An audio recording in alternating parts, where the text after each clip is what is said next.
We're playing white, and we're trying to ramp. Now, we can do that in the honest way. We can play a Solemn Simulacrum, Scampering Surveyor, or Core Cartographer, and then we can even flicker them with an Ephemerate or a Conjurer's Closet. But I mean, that's kind of slow, right? By the time we're done with that, the green player's already at 15 lands. We could play Mana Rocks, but I don't want to play Mana Rocks. They suck. They're just gonna get hit by Farewell and then all of my mana's gone. No. We need to do land ramping, and we can't just rely on Nykthos because Nykthos is embarrassing. So, how do we do it? Well, friends, today I'm here to present to you 5 levels of mana fraud in white. It's gonna get kind of weird, so be ready for that. Level 1 mana fraud is really straightforward. It's just catch-up ramp. I'm sure you guys are familiar with it already. Cards like Loyal Warhound or Knight of the White Orchid enter, check if our opponents have more lands than us, and if they do, we get to ramp a land directly into play. This is a really excellent way of keeping up with other players that are accelerating their mana base, because not only are we ramping ourselves, but we are also getting nice, good creatures into play, which of course can be used to trigger a variety of other beneficial effects in white. However, these kind of have a problem, right? So first of all, what if there isn't a green player? What do we do then? Well, there is actually a little bit of a trick to it. So Loyal Warhound isn't really a 2-mana creature. You should look at it as a 3-mana creature.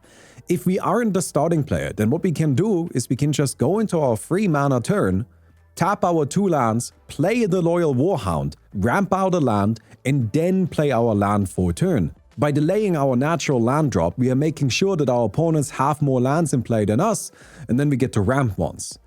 But that's only once. That's like not really enough, and we can't really do that trick too often. If nobody else at the table is ramping, then these cards are just kind of dead, right? Or are they? Level 2 mana fraud is all about bounce lands. Cards like Celestia Sanctuary, which are lands that tap for 2 mana, but when they enter, we have to return a land we control to our hand. What this means is that we're still increasing our mana pool with our lands, but while we're doing so, we are getting lands back into our hand, which has 2 benefits. First of all, we kind of draw a card. We can just play the land we bounced at a later point. But also, we reduced our land count, which means our catch-up ramp is going to be effective even at later points in the game. Now, Celestia Sanctuary is 2 colors, which means we can't play it in mono white. We can't play this entire cycle in mono white. But that doesn't mean there aren't any bounce lands. Karoo is a bounce land that requires us to return an untapped plains, so it is slightly worse, but it is still totally passable for our purposes. And then there are also 2 colorless bounce lands in Guildless Commons, and most importantly, Arid Archway. Both of which are just the same formula, except they only make colorless mana, which means we can play them in any deck. Let's spend a little bit more time with Arid Archway before we move on. Because Arid Archway is special. It's a desert, which means we can use it for desert synergies, like for example with Sand Scout.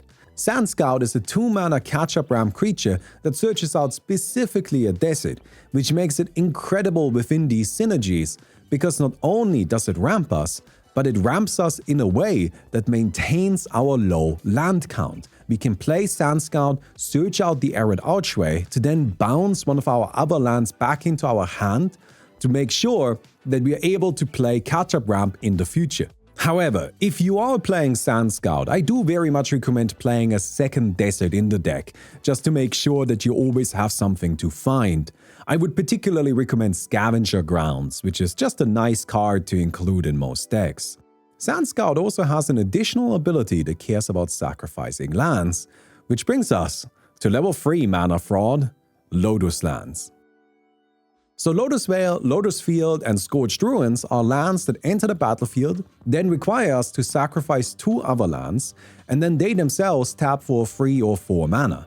These right here are incredible with catch-up ramp because they reduce our total land count by such a huge amount when they enter, and that allows for some amazing plays. So what we do is we play Lotus Vale, sacrifice 2 planes, and then tap the Lotus Vale to play a Claim Jumper, which the Claim Jumper then sees what our opponents have in play, notices that they all have a ton more lands than us, and as a result we get to ramp out 2 lands out of our deck immediately, putting us in a position where next turn we'll have access to 6 mana, which is incredible. Unfortunately, Lotus Veil doesn't have any protection, which means it's likely to get targeted by Demolition Field or similar cards like it that are just very common, or at least they should be very common. If I was playing against my friends, they would also Beast Within it immediately. So, that's just a risk we have to accept. However, that's why we also have Lotus Field, which doesn't have that same issue, since Lotus Field has hexproof. However, Lotus Field does not enter untapped, so we can't immediately use it. At the same time though, Lotus Field does not require us to sacrifice 2 untapped lands, which means we can first tap our lands, put the mana into our pool, then play the Lotus Field, sacrifice the lands, and then play our other catch-up ramp. This is where Knight of the White Orchid or Loyal Warhound would be incredibly effective, but the best cards for these kinds of situations is undeniably Surveyor's Scope, which Surveyor's Scope is a 2-mana artifact that we can tap and exile to search our library for up to X basic land cards, where X is the number of players who control at least 2 more lands than you. So we need to be quite behind in land count to be able to use Surveyor's Scope, but then we get to put free lands directly into play. This is incredible with Lotus Field because we just tap our 2 lands, add the mana into our pool, play Surveyor's Scope, sacrifice the lands to the Lotus Field, activate Surveyor's Scope, get a whole bunch of lands into play again, and immediately we've got a massive lead. I think the Lotus lands are so incredibly effective for white catch-up ramp that I'm even in favor of cloning them. Now, I don't just mean cloning them with Thespian Stage, although that's a good plan too, that way we just kind of get another Lotus Field that we don't have to sacrifice anything for. But I even mean cards like Vesuva and Copyland that re-trigger the sacrifice ETB, because that allows us to keep our land count so low that we can suddenly go absolutely insane with cards like Keeper of the Accord or Archaeomancer's Map. Keeper of the Accord is a catch-up ramp creature that triggers at the end of every opponent's turn, and if we have decimated our land count with the Lotus lands, then that just means we're ramping 3 additional lands every turn, easily outpacing their mana. Archaeomancer's Map is an artifact that when it enters, we get to search our deck for 2 basic planes and put them into our hand. And then, whenever an opponent that controls more lands than us plays another land, we then get to put a land from our hand directly into play. Of course, we're nuking our mana base, so we always get to put lands into play so long as we have enough in our hand. But of course, that's where the bounce lands help. We can even do better though, with cards like Tithe and Land Tax. Since we're always low on lands, we are always able to search our deck for even more of them, fill up our hand, and then bring them all into play with Archaeomancer's Map. Before we move on to the next level of Mana Fraud, give the video a thumbs up. Thank you very much. Level 4 Mana Fraud then is trying to make use of the lands that we have sacrificed by resurrecting them. What we can do is we can play Lotus Field on turn 3. Tap our 2 lands first, of course, to have the 2 mana. And then play Brought Back on the 2 lands that we just sacrificed, which Brought Back is an instant that for 2 mana returns up to 2 permanents from our graveyard that were put there from the battlefield this turn back to the battlefield. This way, again, we can go into a 6 mana turn on turn 4. The best possible line here is absolutely insane. Let's say we are last in turn order, or the other player's already ramped. Either way, this is just a dream scenario, so let's go a little bit nuts. We have 2 basics in play, which we tap to add 2 mana into our pool. Then we play a Lotus Field. We sacrifice the 2 basics, and then use our 2 mana to play a Surveyor's Scope. Then we tap the Surveyor's Scope to search our deck for 3 more basics to put into play. The cool thing about Surveyor's Scope is that the lands enter untapped, so we can now cast Brought Back to resurrect the 2 lands we sacrificed at the beginning of the line, which then means we have 8 mana in play. This is absolutely insane, and there's nothing green can do that even gets close. Now I understand that most of this line is technically not white, since, Lotus Field is a land and Surveyor's Scope is an artifact, but importantly, it's just so much better in white because we have so many support pieces. So while you could play it in different colors, you could play it without white, I think you would struggle a little bit with it. But in white, we can support it and fully utilize it for insane plays. There are also cards like Sun Titan, Redemption Choir, and Serene's Reclamation that let us reanimate permanents with mana value of 3 or less out of our graveyard. Lands, of course, have a mana value of 0, so we can bring back lands and use that as ramp. But we can't just rely on Lotus lands to make sure that we have lands in our graveyard. So we want to play fetch lands like Cabaretti Courtyard and Evolving Wilds, which we can sacrifice to get lands out of our deck, and then we use these reanimations to bring back the fetch lands to sacrifice them again to continue searching out lands. At level 4 of Mana Fraud, I genuinely believe that our ramp is on the same level as that of green.